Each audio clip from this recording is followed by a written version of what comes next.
요한복음 19장. 그래서 빌라도가 예수님을 데리고 가서 채찍질하게 했습니다. 군인들은 가시나무로 왕관을 만들어 예수님의 머리에 씌우고 자줏빛 옷을 입혔습니다. 그런 다음 그들은 여러 차례 예수님께 와서 유대인의 왕 만세라고 말하며 얼굴을 때렸습니다. 빌라도가 또다시 관저 밖으로 나와서 사람들에게 말했습니다. 자, 내가 예수를 당신들에게 데리고 나오겠소. 내가 그를 고소할 아무런 죄도 발견하지 못한 것을 당신들은 알게 될 것이요. 예수님께서 과시관을 쓰고 자줏빛 옷을 입고 나오시자 빌라도가 유대인들에게 말하였습니다. 보시오, 이 사람이요. 대제사장들과 성전 경비병들이 예수님을 보고 목소리를 높여 외쳤습니다. 십자가에 못 박으시오. 십자가에 못 박으시오. 빌라도가 그들을 향해 이렇게 말했습니다. 당신들이 이 사람을 데리고 가서 십자가에 못 박으시오. 나는 그에게서 아무 죄도 찾지 못했소. 유대인들은 우리의 법대로 하면 그는 당연히 죽어야 합니다. 자기를 하나님의 아들이라고 주장하니 말입니다. 라고 우겼습니다. 빌라도가 이 말을 듣자 더욱 두려워하였습니다. 그래서 그는 다시 관저로 들어가 예수님께 당신은 어디서 왔소? 라고 물었습니다. 그러자 예수님께서는 그에게 대답하지 않으셨습니다. 빌라도가 예수님께 말했습니다. 나에게 대답을 하지 않을 작정이요? 빌라도가 예수님께 말했습니다. 나에게 대답을 하지 않을 작정이요? 나에게는 당신을 놓아줄 권한도 있고 십자가에 못 박을 권한도 있다는 것을 알지 못하오? 예수님께서 대답하셨습니다. 그 권세가 위에서 주어진 것이 아니라면 너에게는 나를 해할 어떤 권한도 없다. 그러므로 나를 너에게 넘겨준 그 사람들의 죄는 더 크다. 그때부터 빌라도는 예수님을 놓아주려고 애를 썼습니다. 그러나 유대인들은 소리를 지르며 만일 당신이 이 사람을 풀어주면 당신은 가이사의 지지자가 아닙니다. 자신을 왕이라고 하는 사람은 가이사를 반역하는 자입니다. 라고 외쳤습니다. 빌라도는 이 말을 듣자 예수님을 데리고 나와 돌로 포장된 바다, 아람어로는 가바다에 마련된 재판석에 앉혔습니다. 때는 6월절 주간의 예비일이었고 낮 12시쯤이었습니다. 빌라도가 유대인들에게 말했습니다. 보시오, 당신들의 왕이요. 그 사람들은 소리를 질렀습니다. 없애버려라, 없애버려라. 그를 십자가에 못 박아라. 빌라도가 그들에게 물었습니다. 당신들의 왕을 나더러 십자가에 못 박으란 말이요? 대제사장들이 대답하였습니다. 우리에게 가이사 외에는 왕이 없소. 그래서 빌라도는 예수님을 십자가에 못 박도록 그들에게 넘겨주었습니다. 군인들이 예수님을 데리고 갔습니다. 예수님께서 자신이 매달릴 십자가를 직접 지고 헤고레터, 아람어로는 골고다라는 곳으로 가셨습니다. 그곳에서 사람들은 예수님을 십자가에 못 박았습니다. 또한 예수님과 함께 다른 두 사람도 예수님을 가운데 두고 양편에 한 사람씩 십자가에 못 박혔습니다. 빌라도는 명패를 써서 십자가 위에 붙였습니다. 거기에는 유대인의 왕 나사렛 예수라고 쓰여 있었습니다. 많은 유대인들이 그 명패를 읽을 수 있었던 것은 예수님께서 죽으신 곳이 예루살렘 성에서 가깝고 그 명패는 아람어, 라틴어, 그리스어로 쓰여 있었기 때문입니다. 유대인의 대제사장들이 빌라도에게 유대인의 왕이라고 쓰지 말고 나는 유대인의 왕이다라고 쓰십시오 하면서 억지를 부렸습니다. 빌라도는 내가 쓸 것을 썼을 뿐이다 라고 대답했습니다. 군인들은 예수님을 십자가에 못 박은 뒤에 그의 옷을 4조각으로 나누었습니다. 그리고는 저마다 한 조각씩 나누어 가졌습니다. 그들은 속옷도 가져갔는데 그 옷은 위로부터 아래까지 완전히 통으로 짠 것이었습니다. 그래서 군인들은 이것은 찢지 말고 제비를 뽑아 누가 가질지 정하자 라고 말하였습니다. 이런 일이 일어난 것은 그렇게 되리라고 말한 성경 말씀을 이루기 위해서였습니다. 그들이 자기들끼리 내 옷을 나누고 내 옷을 가지려고 제비를 뽑나이다. 예수님의 십자가 곁에는 예수님의 어머니와 예수님의 이모와 글로바의 아내 마리아와 막달라 마리아가 서 있었습니다. 예수님께서 그의 어머니와 그 곁에 사랑하는 제자가 서 있는 것을 보시고 어머니를 향해 말씀하셨습니다. 여자여, 보십시오. 어머님의 아들입니다. 그리고 그 제자에게는 보아라, 너의 어머니이시다 라고 말씀하셨습니다. 그때부터 이 제자는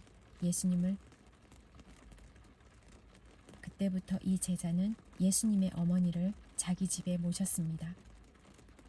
이후에 예수님께서는 이미 모든 것이 이루어진 줄 아시고 성경이 성취되도록 하기 위하여 내가 목이 마르다 라고 말씀하셨습니다. 그곳에 신포도주가 담긴 항아리가 있었습니다. 군인들이 해면을 신포도주에 흠뻑 적셔서 우슬초 막대기에 매달아 예수님의 입으로 가져갔습니다. 예수님께서는 신포도주를 맛보신 다음 다 이루었다 라고 말씀하셨습니다. 이 말씀을 하신 후 고개를 아래로 떨구시고 운명하셨습니다. 이 날은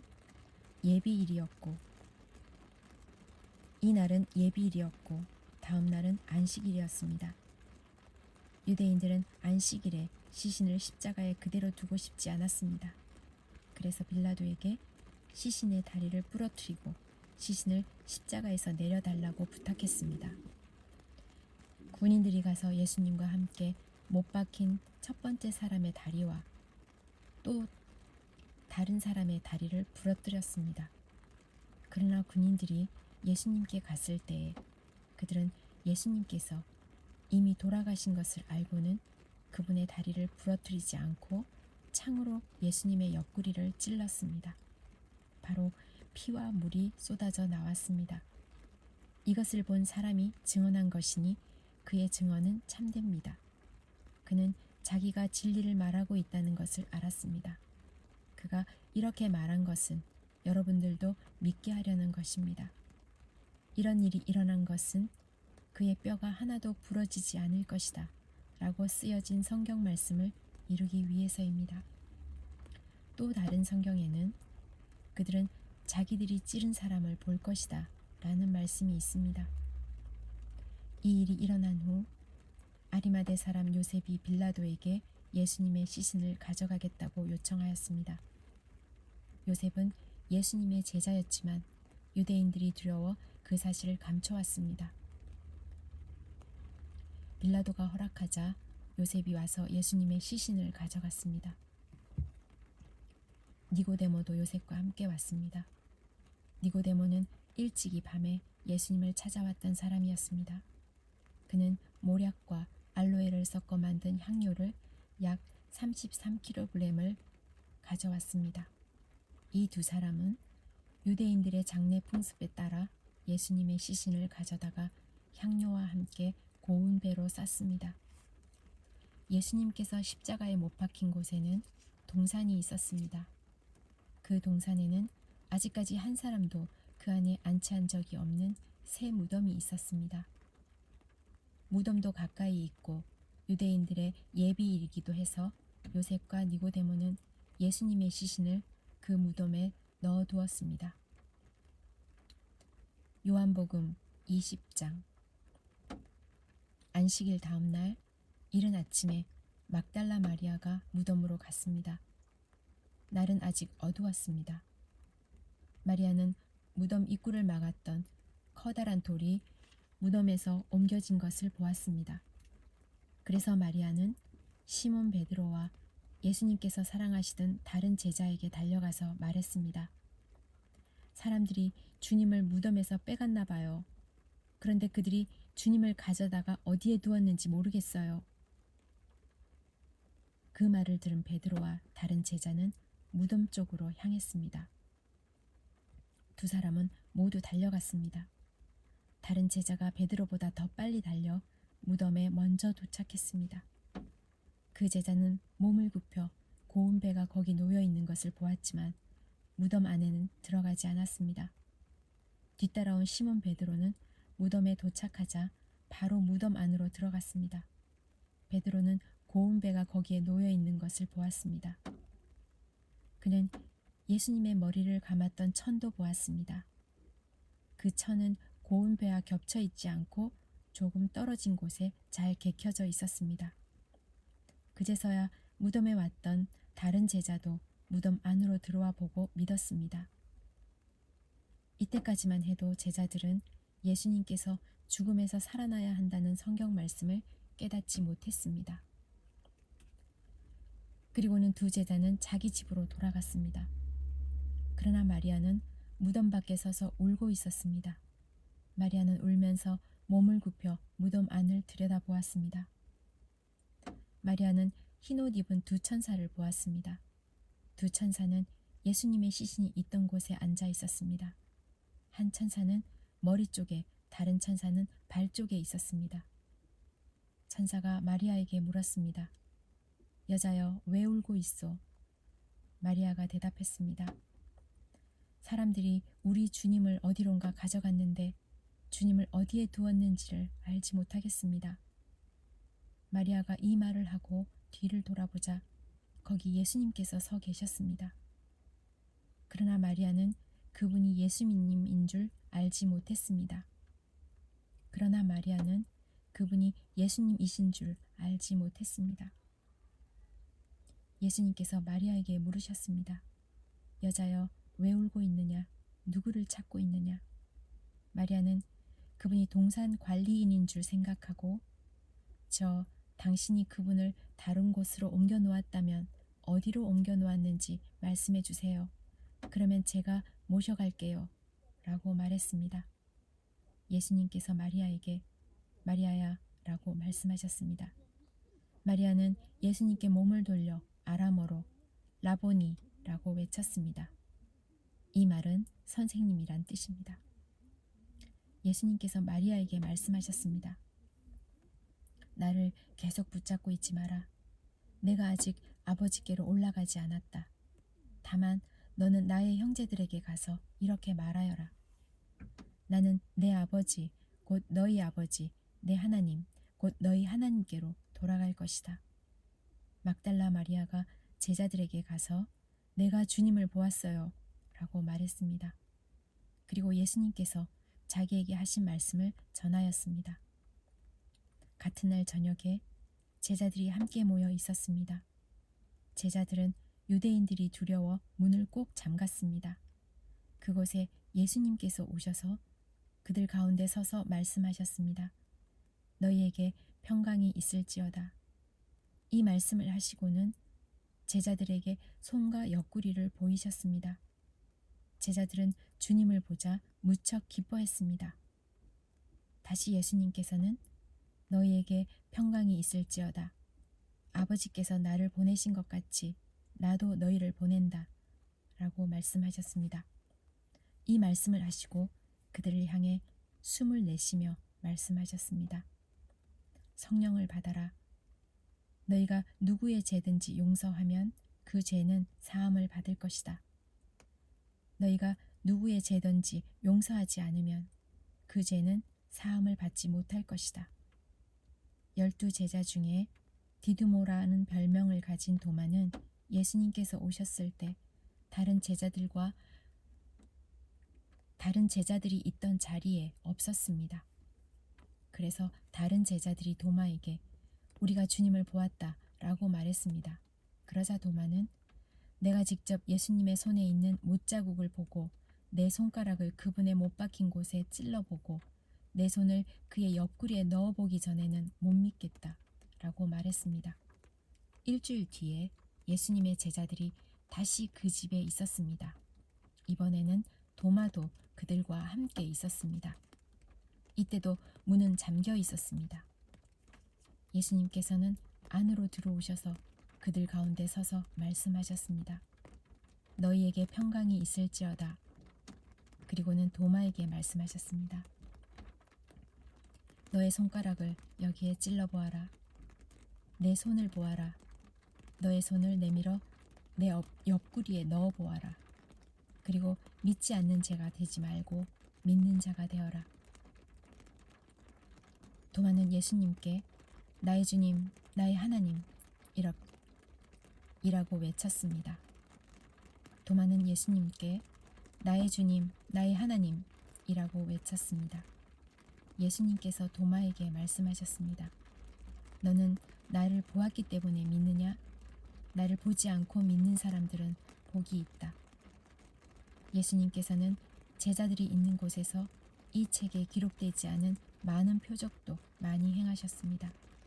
그런데도 이 책에 있는 표적들을 기록한 것은 여러분들로 하여금 예수님께서 하나님의 아들 그리스도이심을 믿게 하고 그분의 이름을 믿음으로써 생명을 얻게 하기 위해서입니다. 요한복음 21장. 이 일이 일어난 후 예수님께서 디베라 호수에서 제자들에게 다시 자신을 나타내셨습니다. 시몬 베드로, 디두모라는 별명을 가진 도마, 갈릴리 가나 사람 나다나엘, 세베대의 두 아들, 그리고 다른 두 제자가 함께 있었습니다. 시몬 베드로가 다른 제자들에게 나는 물고기 잡으러 간다 라고 말했습니다. 다른 제자들이 우리도 너와 함께 가겠다 라고 말했습니다. 그래서 그들은 밖으로 나가서 배에 올라탔습니다. 그러나 그날 밤에는 한 마리도 잡지 못했습니다. 다음날 아침 일찍 예수님께서 호숫가에 계셨습니다. 그러나 제자들은 그분이 예수님인 줄 알지 못하였습니다. 예수님께서 그들에게 말씀하셨습니다. 친구들이여, 한 마리도 못 잡았느냐? 제자들이 대답했습니다. 네, 한 마리도 잡지 못했습니다. 예수님께서 말씀하셨습니다. 그물을 배 오른편에 던져라. 그러면 고기를 잡을 것이다. 그들은 시키는 대로 했습니다. 그러자 고기가 너무 많아 그물을 배 안으로 끌어올릴 수가 없었습니다. 예수님께서 사랑하시던 제자가 베드로에게 말했습니다. 주님이시다. 베드로는 주님이시라는 말을 듣자마자 벗고 있던 겉옷을 몸에 두르고는 물로 뛰어들었습니다. 다른 제자들은 고기가 가득한 그물을 당기며 배를 저어 호숫가에 댔습니다. 그들은 호숫가로부터 약 90m 정도 떨어진 그리 멀지 않은 곳에 있었기 때문입니다. 제자들이 호숫가에 닿아 땅에 내리니 숯불이 피워져 있는 것을 보았습니다. 불 위에는 생선이 놓여 있었고 빵도 있었습니다. 그때 예수님께서 너희가 방금 전에 잡은 생선을 가지고 오너라 하고 말씀하셨습니다. 시몬 베드로가 배에 올라가 그물을 호숫가에 끌어당겼습니다. 그물은 큰 물고기로 가득했습니다. 153마리나 되었습니다. 고기가 그렇게 많았는데도 그물은 찢어지지 않았습니다.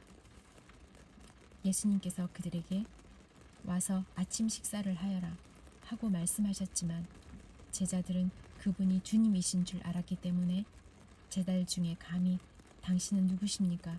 라고 묻는 사람이 없었습니다. 예수님께서는 가셔서 빵을 가져다가 제자들에게 주셨고 생선도 주셨습니다. 이것은 예수님께서 죽은 자 가운데서 살아나신 후 그의 제자들에게 세 번째 나타나신 것이었습니다. 그들이 식사를 다 마쳤을 때 예수님께서 시몬 베드로에게 말씀하셨습니다. 요한의 아들 시몬아, 너가 이 모든 사람들보다 나를 더 사랑하느냐? 베드로가 대답했습니다. 예, 주님, 제가 주님을 사랑한다는 것을 주님께서 아십니다. 예수님께서 말씀하셨습니다. 내 양을 먹여라. 다시 예수님께서 베드로에게 말씀하셨습니다. 요한의 아들 시몬아, 너가 나를 사랑하느냐? 베드로가 대답했습니다. 예, 주님, 제가 주님을 사랑하는 줄을 주님께서 아십니다. 예수님께서 말씀하셨습니다. 내 양을 돌보아라. 세 번째로 예수님께서 베드로에게 말씀하셨습니다.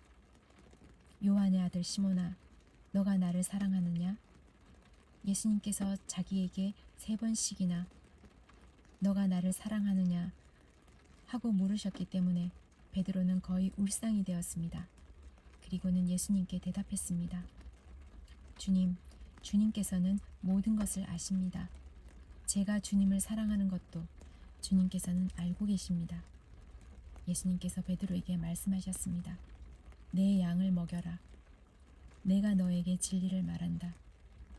너가 젊었을 때는 너 혼자 힘으로 옷도 입고 너가 원하는 곳으로 갔지만 나이가 들게 되면 너가 팔을 벌리겠고 다른 사람이 너에게 옷을 입힐 것이며 다른 사람이 너가 원하지 않는 곳으로 너를 데려갈 것이다. 예수님께서 이렇게 말씀하신 것은 베드로가 어떤 죽음으로 하나님께 영광을 돌리게 될지를 보여주시려는 것이었습니다. 이 말씀을 하시고 예수님께서는 베드로에게 나를 따르라 하고 말씀하셨습니다. 베드로가 뒤를 돌아보니 예수님께서 사랑하시던 제자가 따라오고 있었습니다. 베드로가 뒤돌아보니 예수님께서 사랑하시던 제자가 따라오고 있었습니다. 이 사람은 만찬에서 예수님께 몸을 기댄 채 주님, 주님을 배반할 사람이 누구입니까?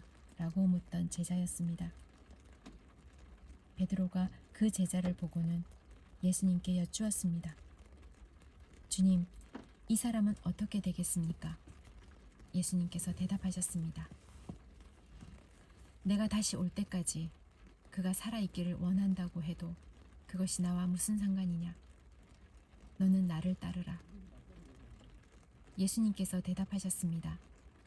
내가 다시 올 때까지 그가 살아있기를 원한다고 해도 그것이 너와 무슨 상관이냐?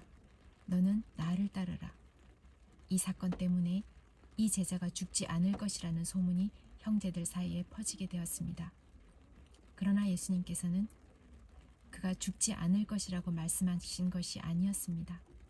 예수님께서는 단지 내가 다시 올 때까지 그가 살아있기를 원한다고 해도 그것이 너와 무슨 상관이냐 라고 말씀하신 것 뿐이었습니다.